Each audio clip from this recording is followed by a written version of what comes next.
Lads, welcome back to Fusion YGO. After a week in the tank and thinking about it and looking over the current format, trying to figure it out, trying to make it work, we have finally figured out how to make kind of pure Tearlament work. I still think it is one of the best decks and one of the best choices in the format because there's so many really good hand traps and so many really good cards that just deal with the Kashtira board that I wanted to pick up something that was very reflexive and was able to bounce around, and this is what I've come up with. We're starting off with 3 copies of Rhino Heart. Thankfully, because it got obliterated on the ban list, Tearlament Rhino Heart and Ultimate Rare, completely affordable. It's your Foolish Burial, it's an Armageddon Knight for the archetype. It also can bring itself back, and then once it brings itself back from the graveyard, when it's sent there by card effect, you send a card from your hand, a Tearlament card from your hand to the graveyard.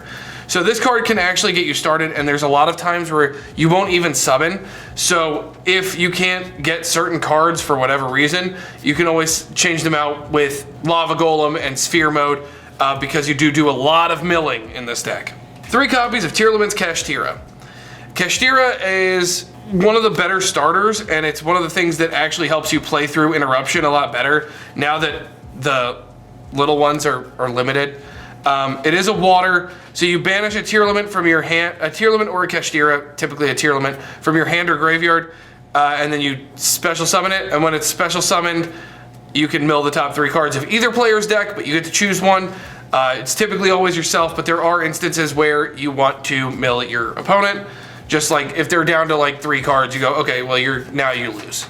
And that has come up exactly one time, but it's really funny when it happens. And then we're playing one of each of the fusers. So 1 Merly, 1 Havness, 1 Siren. Siren being the extender, Havness being one of the hand traps. So right now, we're only in the Tearlament section, and we have 4 cards currently, 4 copies total of cards that interact on the opponent's turn that also let you mill cards, which is really helpful. One of the things I wanted to max out on in this deck is the ability to interact with the opponent on their turn.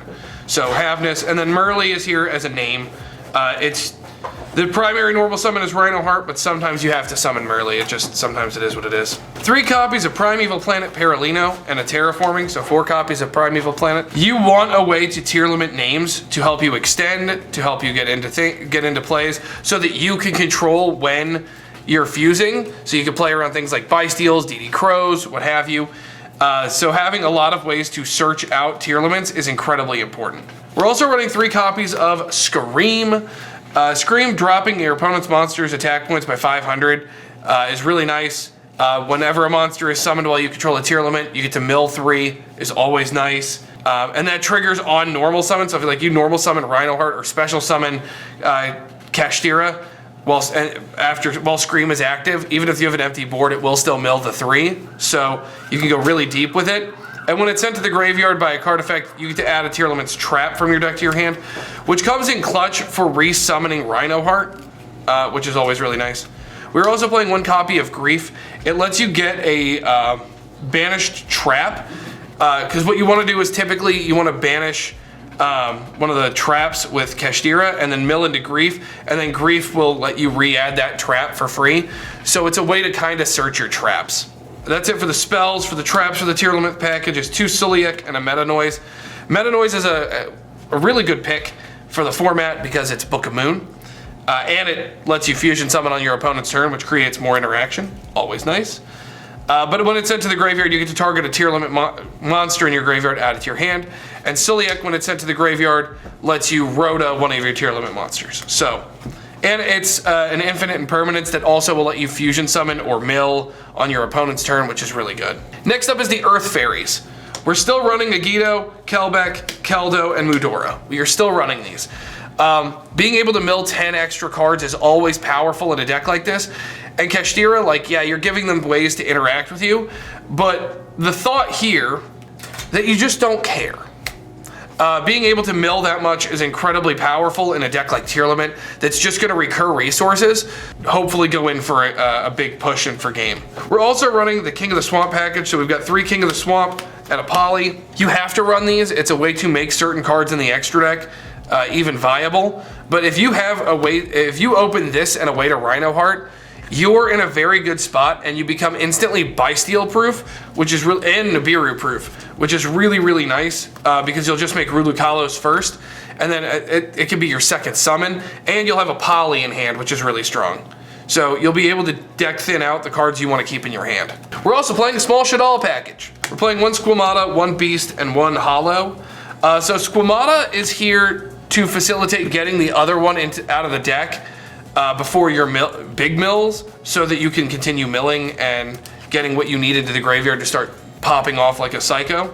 So that's what these are for. Beast draws you a card, really big. I will often get this, like when you can trigger this effect during your opponent's turn, it's really good. And then Hollow, for every attribute on the field, you are able to mill 1 card for every attribute that's different on the field. So you can mill up to 6 depending on what's going on. For the supplemental cards, we're running 3 copies of Chaos Hunter. So this is here for 2 reasons. 1, it is a Dark Fiend, which allows you to make Mud Dragon of the Swamp a little bit more consistently, which is really nice, because sometimes you just need another level 4. The other reason is it turns off Kashtira completely. But it also is actually pretty good against things like Branded, because it takes away their one way of dealing with a board threat. When they special summon a monster, you summon Chaos Hunter, they can't banish cards. It turns off a Rise Heart because it's an opponent's card causing you to banish cards. It takes that away. So the Macrocosmos effects, gone. The D-Shifter effect, gone. Doesn't matter. You were able to play through things, and this card is huge in those matchups. Just being able to say no is really nice. We are also playing 3 copies of probably the best spell card in the format right now, Book of Eclipse.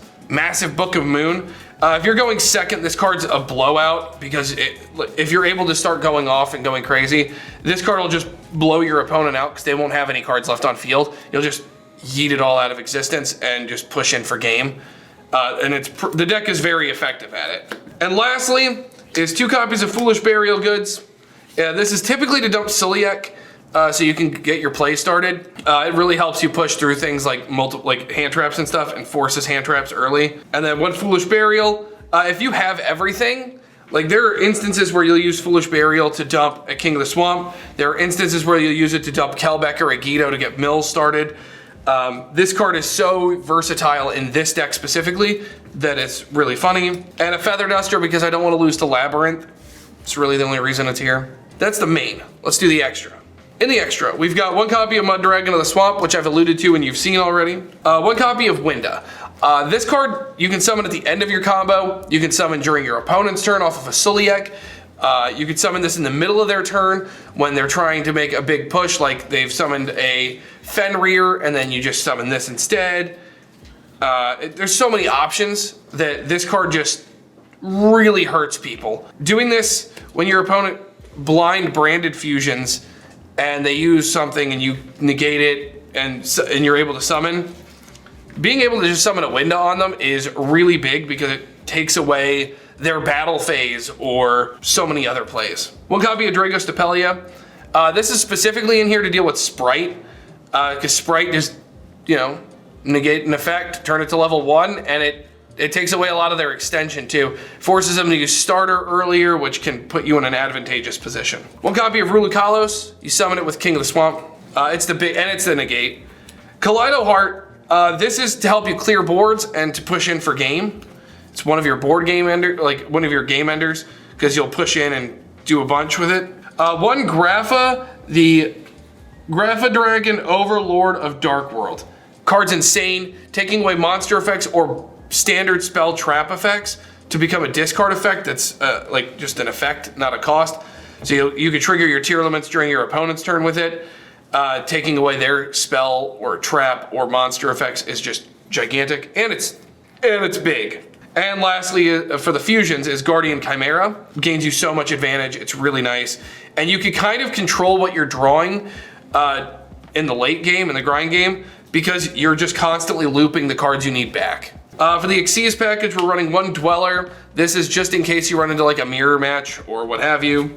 1 Baguska. It wins games for no reason. 1 Red Ice Flare Metal Dragon. This is just to burn for life points and stuff like that. And 1 Divine Arsenal AA Zeus Sky Thunder. For the links, we're running 1 Lingaribo. This is just for the popularity of Nightmare Corruptor Ibly. You gotta be prepared for it, and I decided this was the correct card. For Kashtira, I'm running Iria. This can be any Charmer. I thought Iria was the easiest to make. This could be Dark here, and Dark is really strong. It just depends on what you think you're gonna deal with. I went with Iria strictly for its simplicity to make. It gets certain cards off the field, and being able to recur some of my water monsters, which is like the Kashtira and Rhino Heart, really big. 1 Blackluster Soldier of Chaos.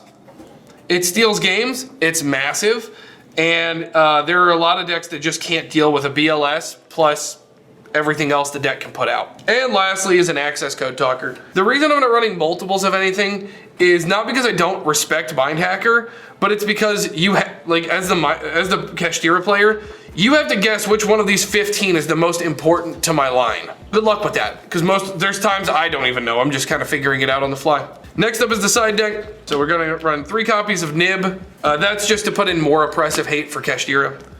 3 copies of Ash. This is in here for the branded matchup specifically. With the branded matchup, if you just stop branded fusion, a lot of times the deck falls apart. This is for every matchup. 3 copies of Contact C.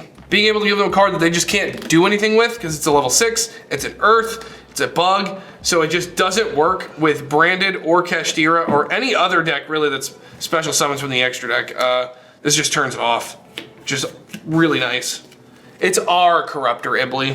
3 copies of Evenly Matched. I don't want to lose to Labyrinth in games 2 and 3, so I have a lot of hate for them with Evenly Matched and this next card. 3 copies of Eradicator Epidemic Virus. So this card's in here for a couple of reasons. 1, it's great against like Labyrinth, obviously, but it's actually really good against a Runic engine, which this deck has a lot of trouble with because Runic just banishes cards. So Chaos Hunter's there to deal with Runic, but we have to have a secondary option. Eradicator is that option, because if you just choose spells, probably just lose the game. And it just depends on what their other engines are. So taking away their ability to banish and taking away all their spell cards really puts Runic players in a tough spot. All right, and that is going to do it for my pure-ish Tearlament deck for the coming format. There's still changes I'm probably gonna end up making, but I love this deck. I'm having a ton of fun with it, and the deck is coming in clutch. I've played Kashtira a total of 3 times with it, and I haven't lost against Kashtira. I haven't lost with it yet in any of the testing I've done, and I'm playing against all meta decks. I haven't played really against anything rogue. I have struggled a little bit with Runic. I have struggled a little bit with Labyrinth, but this deck is insane. It's very versatile, and I can't wait for you guys to check it out for yourself. So let me know what you think in the comment section down below. And lads, until next time, good fun, have luck, and smash those buttons. So we'll see you next time. Bye-bye.